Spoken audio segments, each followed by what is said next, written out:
Hello everyone, मैं यशवर्धन तनगोरिया आपका स्वागत करता हूं पूरे जोश के साथ आपके अपने फीलिंग वाले चैनल तनगोरिया कॉन्सेप्ट पर। तो लीजिए भैया, आपका हार्दिक स्वागत है आपकी अगली फिजिक्स की फीलिंग वाली क्लास में।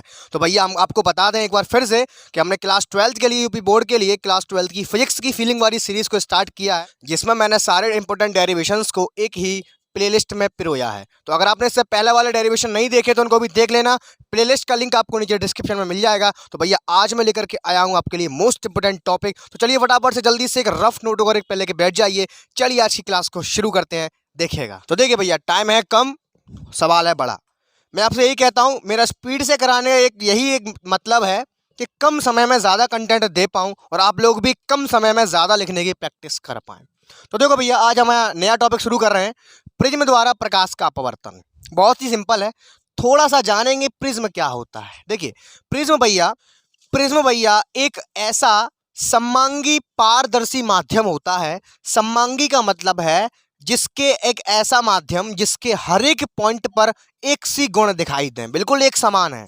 जैसे कि इस पॉइंट पर जो गुण दिखाएगा प्रकाश के साथ, वही गुण सेम टू सेम इस पॉइंट पर दिखाएगा। सममांगी का मतलब है सबरो एक सौ। तो भैया प्रिज्म क्या होता है? प्रिज्म एक ऐसा सममांगी पारदर्शी माध्यम है जो दो अपवर्तक पृष्ठों या कोरों से घिरा होता है। दोबारा समझो मैंने क्या कही। प्रिज्म एक ऐसा सममांगी पारदर्शी माध्यम है जो भैया दो अपवर्तक पृष्ठों से घिरा होता है। इन्हीं पृष्ठों को भैया अपवर्तक कोरें भी कहते हैं या अपवर्तक पृष्ठ कहते हैं।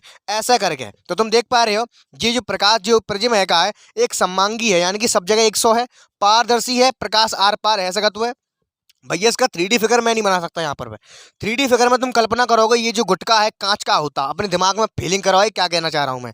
ये कांच का गुटका है, ट्रायंगल शेप में कटा है, कांच का है, मोटा है, 3D देखने में एज्यूम करने की कोशिश करो मैं क्या कहना चाह रहा हूँ, और तब फीलिंग कर पाओगे मैं क्या कहना चाह रहा हूँ। बिल्कुल पारदर्शी माध्यम है, सममांगी पारदर्शी माध्यम होता है जो दो अपवर्तक पृष्ठों द्वारा घिरा होता है। और भैया इन दोनों अपवर्तक पृष्ठों के बीच में जो कोण बनता है भैया, इसको बोलते हैं प्रिज्म कोण। इसको हम ए से डिनोट करते हैं, ठीक है। लेकिन हमारा जो मैंने प्रिज्म माना है वो मैंने माना है ABC है, तो इसको मैं A डैश कह देता हूं ताकि आपको साफ साफ समझ में आएगा ये चीज A है। इसको भैया बोलते हैं प्रिज्म कोण। प्रिज्म कोण, प्रिज्म के बारे में इतनी नॉलेज काफी है, देखो पल्ले पड़ा। यहाँ पर हम करने क्या वाले हैं, हम प्रिज्म द्वारा प्रकाश का अपवर्तन देखने वाले हैं। अगर मेरी स्पीड थोड़ी ज़्यादा लगती है तो यूट्यूब पर यहाँ साइड से 3 डॉट्स बने होंगे, ऐसे करके एक लकीर खींची होगी, इस पर क्लिक कर देना, उसमें ऑप्शन दिखेंगे आपको स्पीड ज़्यादा कम तेज़ करने के, वहाँ से आप सेट कर सकते हो। ठीक है भैया, तो देखो इसकी डेरिवेशन की शुरुआत कैसे करनी है। पहले आपको लिखना है कि प्रिज्म क्या होता है, थोड़ा सा उसके बारे में आप लिख दोगे, ठीक है। लिखने के बाद फिर आप लिखोगे भैया, माना एक प्रिज्म A-BC है, ठीक है, जिस पर भैया यहाँ से एक प्रकाश किरण आपतित होती है। तो भैया ये देखो आपतित है रही है। अब जैसा कि मैंने तुम्हें बताई, प्रिज्म कायते मिलकर बना है, दो अपवर्तक पृष्ठों से मिलकर बना है, यानी कि फीलिंग आ चुकी है, प्रकाश जा तो रहा है, दो दफे अपवर्तन होगा, क्योंकि यहाँ में दो अपवर्तक पृष्ठ लगे हुए हैं। क्या लगे हुए हैं? दो अपवर्तक पृष्ठ लगे हैं। तो यहाँ से ये प्रकाश गया तो भैया तुम्हें मालूम भैया, ये वायु है, ये कांच है, यानी कि ये विरल माध्यम है, और जो कांच में जो प्रकाश जा रहा है भैया ये सघन माध्यम है। तो अपवर्तन होना तो तय है। और तुम जानते हो भैया, जब कोई प्रकाश किरण विरल माध्यम से सघन माध्यम में जाती है तो अभिलंब की ओर झुक जाती है। तो देखो भैया, ये प्रकाश किरण चली और जी मैंने मान लिया इसका अभिलंब है, तो देखो भैया जानी चाहिए थी ऐसा करके, यहाँ देखो जानी चाहिए थी ऐसा करके, चली गई ऐसा करके, अभिलंब की ओर झुक गई, विचलित है गई। और विचलित कितना भाई भैया, Δ1 मैंने मान लिया, Δ1 विचलित भाई, इसको बोलते हैं डेल्टा। इस डिजाइन में बनाया है मैंने, इसको क्या बोलते हैं? डेल्टा, यानी कि यहाँ पर जो विचलन कौन बना वो Δ1 बना।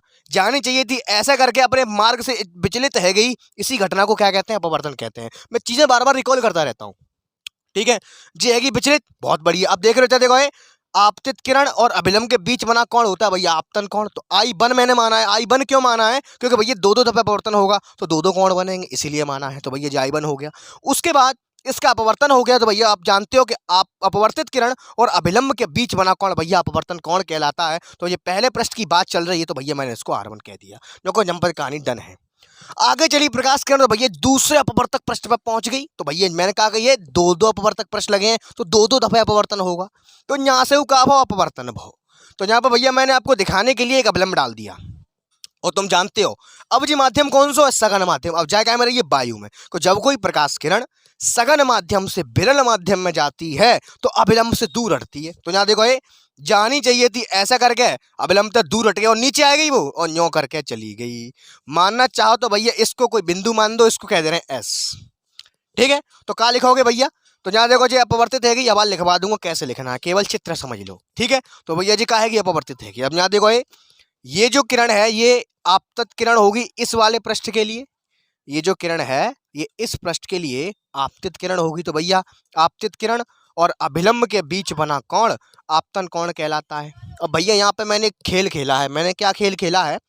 तुम देख पा रहे हो दोनों तरफ सेम डिजाइन बन रही है, दोनों तरफ ही सेम डिजाइन बन रही है। तो यहाँ पर मैंने नोटेशन चेंज कर दिया है, आपतन कोण को यहाँ पर मैंने आर से डिनोट कर दिया है, क्योंकि जब आप इसका डेरिवेशन करोगे तो आपको ज़्यादा चीज़ें सेम सेम दिखेंगी, तो थोड़ी अच्छी माइंड फीलिंग करेगा, आसानी से कर पाओगे। अगर यहाँ पे मैं ले लेता R2 तो थोड़ा दिक्कत आती है आपको, इसीलिए यहाँ पे देखो मैंने स्थिति को देखते हुए नोटेशन बदल दिया है। कोई टेंशन नहीं है, रहेगा वो आपतन कोण ही, बस मैंने नोटेशन चेंज करके R कर दिया है, क्योंकि डिजाइन मैच कराने के लिए। क्योंकि जब दो चीज़ें सेम होती हैं, सममिति आती है, तो माइंड सही से काम करता है और कैलकुलेशन भी हम अच्छे से कर पाते हैं।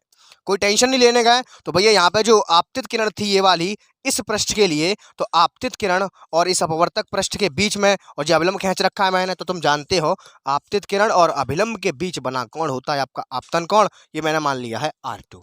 ठीक, फिर भैया यहाँ से हो गया, इस वाले पृष्ठ से हो गया प्रकाश का अपवर्तन। तो तुम जानते हो कि अपवर्तित किरण और अभिलंब के बीच बना कोण होता है भैया अपवर्तन कोण।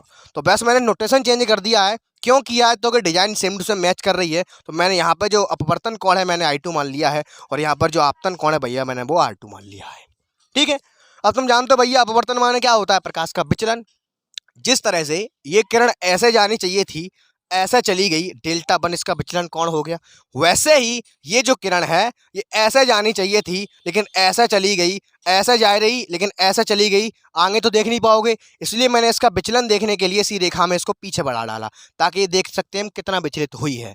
तो भैया यहाँ पर जो विचलन हुआ भैया मैंने मान लिया डेल्टा 2। कोई दिक्कत यहाँ तक? ठीक, फिर भैया देखो यहाँ का विचलन है डेल्टा 1, यहाँ का विचलन है डेल्टा 2। अब भैया जे मैंने पीछे बढ़ा ली, जो मैंने पीछे बढ़ा ली, तो भैया ये एक त्रिभुज का निर्माण कर रहा है, और यहाँ पर जो कोण बना भैया वो इसका बाह्य कोण बनेगा। तो तुम पीछे डेरिवेशन में सीख चुके हो कि जो बाह्य कोण होता है वो दोनों अंतः कोणों के योग के बराबर होता है। तो यानी कि ये किरण यहाँ काट रही, ये किरण यहाँ काट रही, इन दोनों का जो विचलन कोण मिला भैया, जो संपूर्ण विचलन मिला दोनों किरणों का, तो भैया ये टोटल के बराबर होगा। तुम जानते भी हो जो बाह्य कोण होता है वो दोनों अंतः कोणों के योग के बराबर होता है। समझ में आ रहा है मैं क्या कहना चाह रहा हूँ? तो भैया यहाँ पर हमें जो मिला भैया वो मिला टोटल विचलन, डेल्टा बराबर डेल्टा 1 प्लस डेल्टा 2। यहाँ में लिखा भी हुआ है संपूर्ण विचलन है। कोई दिक्कत यहाँ तक? तो जाके शुरुआत कैसे करेंगे? देखो शुरुआत करना बहुत ही सिंपल होता है, एक बार हैप्पी बिगिनिंग है या तो हैप्पी एंडिंग अपने आप हो जाती है। चित्र में जो था समझाने लायक मैंने समझा दिया, अब चित्र में कुछ नहीं बचा है। और ये भैया आपका प्रिज्म कोण है, ये तुम जानते ही हो, जो दो अपवर्तक पृष्ठों से जो बीच में कोण बनता है भैया वो होता है प्रिज्म कोण। आई होप चित्र क्लियर हुआ होगा। अब मैं बोलूँगा इसकी भाषा, वो तुम्हें लिखनी है। यहाँ पे जाकर के वीडियो को प्लेबैक करके देख लेना या स्पीड कम करके देख लेना, क्योंकि टाइम कम है कंटेंट ज़्यादा है, तो थोड़ा फास्ट में बोलूँगा। ठीक, लिखिएगा। तो देखिए भैया, चलिए लिखना शुरू कीजिएगा। माना एक प्रिज्म A'BC है, माना एक प्रिज्म A'BC है जिसका प्रिज्म कोण A है, जिस पर एक प्रकाश किरण आपतित होती है। इस प्रकाश किरण का चाहो तो नाम दे देते हैं, यहाँ कह दो O है। जिस पर एक प्रकाश किरण OP आपतित होती है, जो कि अपवर्तन के पश्चात अभिलंब की ओर झुक जाती है तथा PQ दिशा में चली जाती है। यहाँ पे मैंने पॉइंट माना है Q, ये P, तथा अपवर्तन के पश्चात PQ दिशा में चली जाती है। आपतित किरण और अभिलंब के बीच बना कोण आपतन कोण।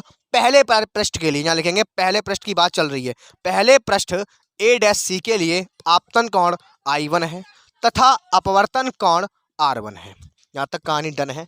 उसके बाद लिखेंगे आगे, इसके पश्चात जब प्रकाश किरण दूसरे अपवर्तक पृष्ठ A'(B) पर पहुंचती है तो वहां से अपवर्तन के पश्चात अभिलंब से दूर हटते हुए QS दिशा में चली जाती है। मैं बोल रहा हूँ वही आपको लिखना है, मैं बेशक तेज बोल रहा हूँ लेकिन आप लोगों को वीडियो को स्लो करके देख लेना।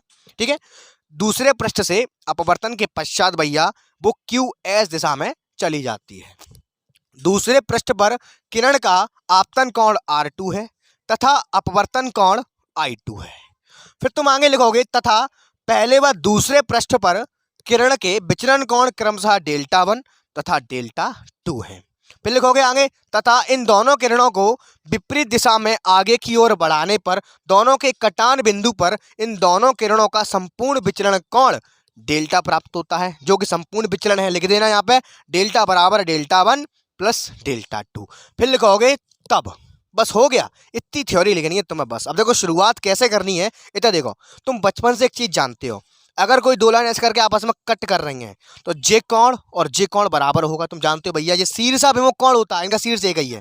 कैसा कोण बनता है यहाँ पे, शीर्षाभिमुख कोण, तो यानी कि ये बराबर होगा। तो देखो बे डिजाइन यहाँ पे बन रही है, शुरुआत कैसे करनी है वो सिखा रहा हूँ, शुरुआत तुम्हें यहीं से करनी है। तो यहाँ लिखोगे तो देखो ये यहाँ फीलिंग करो, जो मैं दिखाना चाह रहा हूँ केवल उतना देखो, ये ऐसा कट्टा बनना है। ये जो पूरा कोण है भैया जाई के तो बराबर होगा, जा प्रॉपर्टी के अकॉर्डिंग होगा कि नहीं होगा। तो भैया समझ में आ गया, बहुत अच्छी बातें लिखेंगे यहाँ पे। आई वन बराबर क्या लिखोगे, delta one plus R one. कहानी डन है यहाँ तक, मैंने कछु ना करो भैया, मैंने बस प्रॉपर्टी लगाई है जी भाई, ठीक है। तो यानी कि ये जो पूरा कोण होगा इन दोनों कोणों के योग के बराबर होगा। वैसे ही ठीक ये जो कोण होगा भैया ये भी तुम दोनों के बराबर होगा। अब देख रहे हो मैंने ऐसा क्यों कहा था। अब देखो ये तो देखो, जैसा न्याय वैसा ही न्याय, सममिति आ रही है, सिमेट्रिसिटी आ रही है, इसीलिए मैंने इसको जानबूझ करके इस अपवर्तन कोण को मैंने I2 की जैसी शक्ल का माना, ताकि तुम्हारा माइंड जल्दी काम करेगा, कोई चीज़ फालतू में नहीं होती है, ठीक। तो भैया यहाँ से निकाल लो डेल्टा वन को मान, तो डेल्टा वन बराबर आ जाएगा I1 माइनस का R1, समीकरण नंबर 1 फिनिश होता है। अभी हो गया यार, आगे बढ़ो। वैसे ही लिखेंगे इसी प्रकार अब क्या करोगे, I2 बराबर delta two plus R2, delta two बराबर I2 माइनस R2, समीकरण नंबर 2। अब इतना देखो हम पे जे मिलेगा, पहली किरण को विचलन कोण मिलेगा पहले पृष्ठ के लिए, यानी कि पहली वाली किरण का, दूसरी किरण का विचलन कोण मिलेगा डेल्टा टू। इन दोनों का इकट्ठा निकाल लो इसमें डाल करके, तब संपूर्ण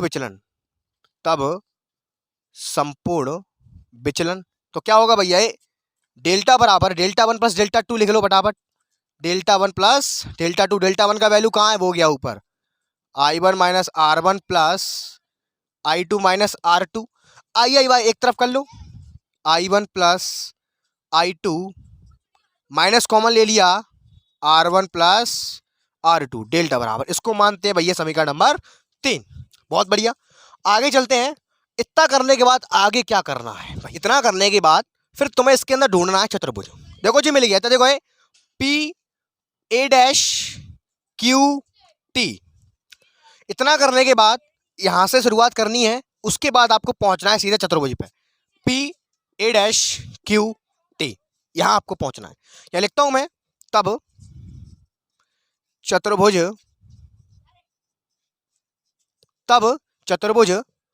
P A dash Q T से। अब बात चल रही है चतुर्भुज की, तो तुम जानते हो कि भैया जो चतुर्भुज होता है उसके चारों कोणों का सम 360 होता है। कितना होता है, 360 होता है। तो लगा दो प्रॉपर्टी। तो देखो जहां में चारों कोण कौन कौन से हैं, एक तो P शामिल है, A डैश शामिल है, Q शामिल है और T शामिल है, तो लगा दो भैया। तो यानी कि यहां से क्या निकल के आया, angle P plus angle A dash plus angle Q plus angle T बराबर होना चाहिए कितना, 360 होना चाहिए। अब बात करते हैं इनका वैल्यू कहां से आएगा। अब प्यार से समझना, इस चतुर्भुज को मैं जूम इन करके दिखा रहा हूं। P इधर देखो गौर से मैंने क्या बना, अगर मैं इस चतुर्भुज में गौर से देखूंगा, ये तो इसमें देखो तुम जानते हो अगर कोई रेखा किसी एक रेखा पे लंब होती है, हमेशा उसके बीच कोण बनता है 90 का। कितने का बनता है, 90 का। अगर मैं बात करूं इस रेखा की, तो इस रेखा पर यह रेखा लंब थी, जो हाँ लंब थी। इस रेखा पर यहाँ देखो, मैं क्या दिखाना चाह रहा हूं, यहाँ देखो, इस रेखा पर यह रेखा लंब थी और हमने जो चतुर्भुज माना है उसमें ये कोण भाग ले रहा है। तो ये तुम्हें फीलिंग आ चुकी है मैं क्या कहना चाह रहा हूं। ये जो रेखा है इस रेखा पे लंब है, तो जो कोण P हम पे 90 का होगा, बिल्कुल सही सोच रहे हो। जो कोण P यहाँ पे बनेगा, तो देखो जे वाला कोण जे, ये जो कोण बनेगा ये 90 का बनेगा। कितने का बनेगा, 90 का। कंफ्यूज मत हो जाना, जो डेल्टा वन केवल इतना है, हम जो पूरा कवर करके चल रहे हैं, जे जन से लेके जन तक, जे हम पूरा कवर करके चल रहे हैं। तो देखो जो दोबारा दिखाऊं, ये रेखा है, इस पर ये रेखा लंब है, तो ये दोनों जो बीच में कोण बनेगा 90 का बनेगा। इसमें बीच में जो डेल्टा वन है वो नीचे है, इसको भूल जाओ। अभी केवल इस चतुर्भुज की बात करो, चतुर्भुज की भुजा मैंने शामिल हो रहा है, ये चतुर्भुज की भुजा इससे ऊपर है। इस डेल्टा वन और R1 को मत देख लेना। मैं क्या कह रहा हूँ, इस चतुर्भुज में यहाँ देखो, ये रेखा और ये रेखा लंब है, इनके बीच जो कोण बनेगा भैया 90 का बनेगा, यानी कि एंगल पी हम पे कितना हो गया, 90 का हो गया, 90 का। Plus angle A dash, A dash बोले तो प्रिज्म कोण ए है, इसकी वैल्यू हम पे नहीं है, ए लिख लो, प्लस एंगल क्यू। अब देखो सेम टू सेम जैसा व्यवहार बिंदु पी पे हो रहा था, यानी कि कोण पी कर रहा था 90 डिग्री का, वैसे ही कोण क्यू पे हो रहा है।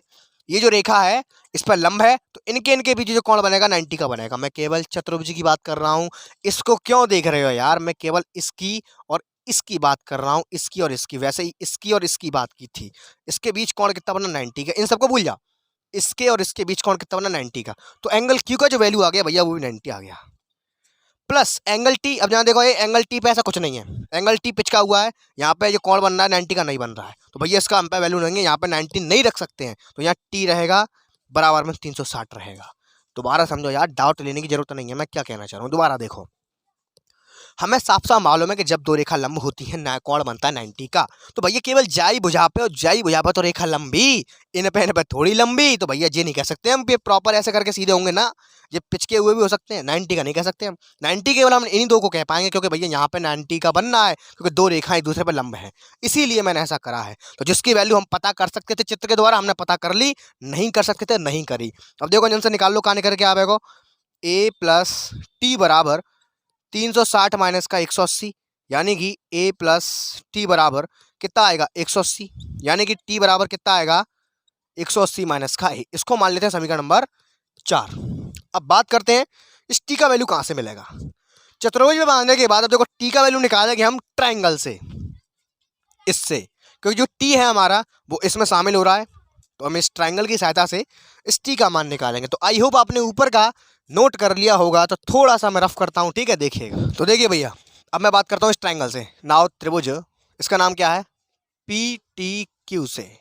और तुम जानते हो जैसा तुमने चतुर्भुज के लिए किया था, अंतः कोणों का योग 360 के बराबर होता है, वैसे ही त्रिभुज में अंतः कोणों का योग 180 के बराबर होता है। Now finish, P plus angle T plus angle Q बराबर 180, angle P plus angle T plus angle Q बराबर 180 भैया। तो देखो भैया, angle P angle T angle Q, अब ये चतुर्भुज ना तो त्रिभुज बनेगा हुआ है। अब केवल इतने इतने देखो, जो मैं दिखा रहा हूँ केवल उतना देखो, या त्रिभुज में देखो ये एंगल पी कितना R1 है, गलती मत कर देना, प्लस एंगल टी हम पे है नहीं है, ठीक है, टी रहने दो, प्लस एंगल क्यू, या त्रिभुज में देखो, त्रिभुज में देखो केवल हम पे कितना R2, एंगल क्यू कितना है R2 बराबर 180। तो टी का मान निकालिए मैंने, यहाँ से कितना आया 180 माइनस का R1 प्लस R2, ठीक, ये दोनों माइनस में जाएंगे, माइनस कॉमन ले लिया, ये आ गया।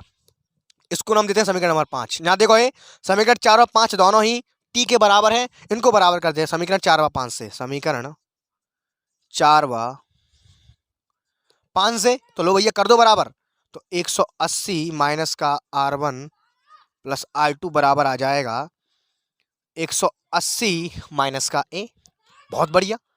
तो 180 से 180 कट्टा हो गया, माइनस से माइनस कट्टा हो गया, तो ए बराबर आ गया आपका R1 प्लस R2 भैया, ये आ गया क्या, प्रिज्म कोण आ गया, बहुत बढ़िया, ये आ गया अपना आंसर, ठीक है। अब यहाँ पे एक शर्त लगाएंगे, एक कंडीशन डालेंगे, यहाँ एक कंडीशन डालेंगे न्यूनतम विचलन की स्थिति में। क्या रखेंगे यहाँ पे, अभी आंसर नहीं आया अपना, अभी आंसर भी निकट आने वाला है, इसको मैं इरेज करता हूँ, संग संग नोट करना भैया, ठीक है, कोई टेंशन नहीं है। इस समीकरण 3 का यूज होगा, इसको मैं इरेज नहीं कर रहा हूँ, ढंग से नोट करना, गन साथ नोट कर लेना, इसके बाद यहाँ से नोट करना है। लिखता हूँ मैं न्यूनतम विचलन की स्थिति में, न्यूनतम विचलन की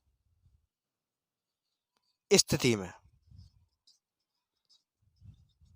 ठीक है भैया, ठीक है। न्यूनतम विचलन की स्थिति में आपतन कोण अपवर्तन कोण के बराबर हो जाता है, बस। क्या लिखेंगे यहाँ पे, आपतन कोण बराबर अपवर्तन कोण, और तुम जानते हो यहाँ पे जो आपतन कोण है वो R2 है, कि यहाँ पे भैया ये जो चीज है वो अपवर्तन कोण है, और ये आपतन कोण है, तो दोनों कैसे हो जाएंगे, बराबर हो जाएंगे। तो यहाँ पे लिखेंगे हम R1 बराबर हो जाएगा R2 के, यहाँ पे मैंने एक निश्चित राशि मान ली R के, ठीक, इनको मैंने कर दिया बराबर। याद रखना भैया, लिखोगे यहाँ पे आप लोग न्यूनतम विचलन की स्थिति में आपतन कोण बराबर अपवर्तन कोण। अब आपतन कोण को भी मैंने यहाँ पे मैंने कहा था ना R से मानना हूँ मैं, तो यहाँ पे I का रोल R अदा कर रहा है, तो यहाँ पे जो R1 है भैया ये आपका अपवर्तन कोण है, और R2 आपका आपतन कोण है, दोनों हो जाएंगे बराबर। तो मैंने बराबर कर दिए, तो यहाँ पे मुझे क्या मिला, A बराबर R1 बराबर R2 बराबर R, यानी कि R और R 2R, तो R बराबर 2R, ठीक। तो एम्प्लाइज दैट यहाँ से क्या निकल करके आया, R का जो वैल्यू आया वो आया A/2। तो भैया यहाँ पे एक लाइन डालोगे, क्या डालोगे, R क्या है, आर आपका अपवर्तन कोण है। तो यहाँ पे क्या लिखोगे भैया कि अतः अपवर्तन कोण का मान प्रिज्म कोण के मान का आधा होता है। यहाँ पे जो ए है वो क्या है भैया, प्रिज्म कोण था, ये क्या था, प्रिज्म कोण। तो यहाँ पे एक चीज यहाँ पे निकल के आई, क्या निकल के आई, अतः अपवर्तन कोण का मान प्रिज्म कोण के मान का आधा होता है। तो अगर किसी क्वेश्चन में आपको प्रिज्म कोण दिया जाए, अपवर्तन कोण पूछेगा, तो तुरंत उसका आधा कर देंगे, आंसर आ जाएगा। इस डेरिवेशन का नाम क्या है, तो देखो प्रिज्म द्वारा प्रकाश का अपवर्तन। तो अपवर्तन में हमें 2-3 सूत्र मिलेंगे। देखो पहला सूत्र मिल गया हमें अपवर्तन कोण का, अभी हम निकालेंगे आपतन कोण के लिए सूत्र, फिर हम निकालेंगे अपवर्तनांक, तब जी खत्म होगा जा करके। अरे नेक्स्ट हो गया यार। तो देखो भैया यहाँ से हमें क्या मिल गया, अपवर्तन कोण का मान मिल गया, अपवर्तन कोण। अब हम भैया इसकी सहायता से आपतन कोण का मान निकालेंगे। देखो कैसे निकालेंगे, तो देखो गौर से। अब मैं भैया समीकरण नंबर 3 से बात करता हूं, तब समीकरण 3 से, समीकरण 3 से अब कैसे बात करूंगा, ऐसे करूंगा। देखो न्यूनतम विचरण की स्थिति में मैंने वाली तुम्हें बताइए, जो आपतन कोण है वो अपवर्तन कोण के बराबर हो जाएगा। तो भैया यहाँ पे जो I1 I2 है, जी का है आपतन कोण, जी का है अपवर्तन कोण, दोनों बराबर हो जाएंगे। वैसे ही जी का है आपतन कोण, जी का जी का अपवर्तन कोण है, जी का है आपतन कोण, बराबर हो जाएंगे। तो यहाँ पे लिखूंगा मैं I1 बराबर I2, दोनों मैंने बराबर कर दिए किसी निश्चित राशि I के, और R1 बराबर I2 मैंने दोनों बराबर कर दिए किसी निश्चित राशि R के। तो जैसे ही मैंने ये बराबर किए तो मुझे डेल्टा बराबर मिल गया कितना, देखो I 2I माइनस का RR 2R। समझ में आ रहा है कि नहीं, जूम कर लेना, यूट्यूब पे जूम हो जाता है। अब अगर दिखे नहीं, छोटा लग रहा है तो जूम कर लेना थोड़ा सा, रफ करो ऊपर से, देखिए क्या है, डेल्टा बराबर 2I माइनस का 2R का मान कितना है, ए है, ए है भैया। देखो यहाँ हम अपवर्तन कोण निकाल चुके हैं, हमें अब चाहिए आपतन कोण है। तो 2I बराबर कितना आ जाएगा यहाँ से, डेल्टा प्लस ए, और I बराबर कितना आ गया, डेल्टा प्लस ए अपॉन 2। लो भैया ये आ गया आपका क्या, आपतन कोण के लिए सूत्र, यहाँ लिख देंगे आपतन कोण, आपतन कोण। ठीक है भैया, आपतन कोण के लिए भी सूत्र आ गया। अब निकालते हैं हम क्या, अपवर्तनांक। क्या निकालेंगे हम, अपवर्तनांक, यहाँ लिख देंगे यहाँ पे आपतन कोण के लिए सूत्र, छोटा सा आ रहेगा, नेक और बचा है, बस हो गया। अब हम बात करते हैं यहाँ पे अपवर्तनांक की, ठीक है, देखिएगा, ठीक इसी के अंदर है। तुम जानते हो स्नेल के नियम से अपवर्तनांक जो होता है वो आपतन कोण की ज्या और अपवर्तन कोण की ज्या के अनुपात के बराबर होता है। देखो हाँ लिखेंगे यहाँ पे स्नेल के नियम से,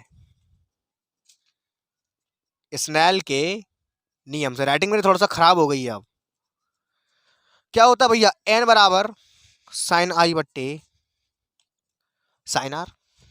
तो भैया कुछ नहीं करना, लो अपना आंसर आ गया, एन बराबर रखो साइन आई का वैल्यू, आई का वैल्यू कहाँ, ये रहा delta plus A upon 2 upon sine R का वैल्यू कहाँ भैया, ये रहा साइन आर, आर का वैल्यू कहाँ गायब हो गया, ये रहा A upon 2। Is the very very correct answer भैया, ये आ चुका आपका क्या, अपवर्तनांक के लिए सूत्र। लेकिन अगर आपका प्रिज्म अत्यंत पतला हो, कैसा हो भैया, पतला प्रिज्म हो, यहाँ लिखेंगे, यहाँ पे कंडीशन डालेंगे, पतले प्रिज्म के लिए, पतले प्रिज्म के लिए। तो याद करो, ये मैंने तुम्हें बहुत पहले ही बताया था, जब मैंने अल्फा बीटा वाला आपको करवाया था, गोलीय पृष्ठ पर प्रकाश का अपवर्तन। मैंने कहा था कि जब भी पतले की बात चलेगी तो भैया आपतन कोण की ज्या आपतन कोण के बराबर हो जाती है, और अपवर्तन कोण की ज्या अपवर्तन कोण के बराबर हो जाती है। जो को याद है, क्या लिखेंगे यहाँ पे हम, साइन आई जो हो जाएगा भैया वो आई के बराबर हो जाएगा, और साइन आर जो होगा भैया वो आर के बराबर हो जाएगा। बहुत अच्छा सोच रहे हो, रखो यहाँ पे। तो अपवर्तनांक कितना आएगा, आर एन बराबर कितना आएगा, आई अपॉन आर, एन बराबर आई का मान डालो delta plus A upon 2 upon R का मान डालो, आर का मान गायब हो गया, ये रहा ए अपॉन 2। बहुत अच्छे, आपका एन अपॉन ए अपॉन 2 इंटू एन बराबर डेल्टा प्लस ए अपॉन 2। तो जी 2 से 2 तो अलविदा हो गया, अंदर क्या रह गया, यहाँ बचा एन ए एक अलग ले आओ, तो लो मैं यहाँ पे ले आया ए एन माइनस का ए बराबर डेल्टा, जहाँ में से ए कॉमन आ गया तो भैया अपना वेरी वेरी करेक्ट आंसर आ गया, ए एन माइनस 1 बराबर delta is the very very correct answer.